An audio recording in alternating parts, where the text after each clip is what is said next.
Hello everyone, you are watching at Plus Home Twitter, and in this session of Indian Polity and Constitution, we will study Article 265. तो शुरू करते हैं बिना किसी देरी के।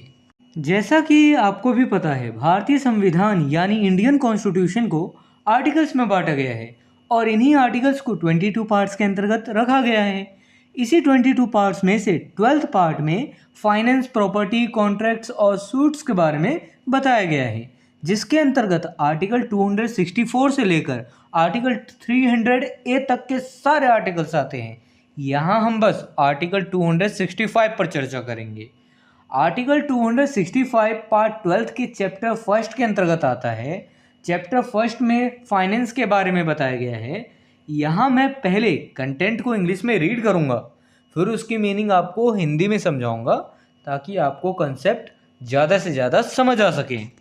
Article 265 talk about taxes not to be imposed save by authority of law. Article 265 में यह बताया गया है कि कानून के प्राधिकार यानी अथॉरिटी के बिना टैक्स नहीं लगाया जाएगा। देखिए, आमतौर पर टैक्स कौन लगाता है? या तो राज्य सरकार लगाती है, या तो केंद्र सरकार लगाती है, या फिर कोई और अन्य अथॉरिटी लगाती है।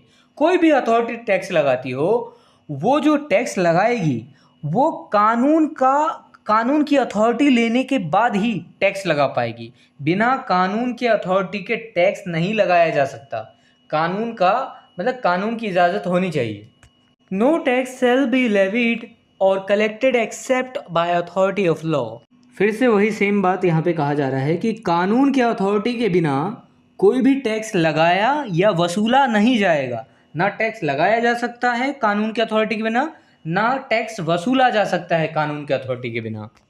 If this video is helpful for you, then please like and share this video, and if you want see some more these type of videos, then subscribe the channel and click the bell icon and select the all option for upcoming videos.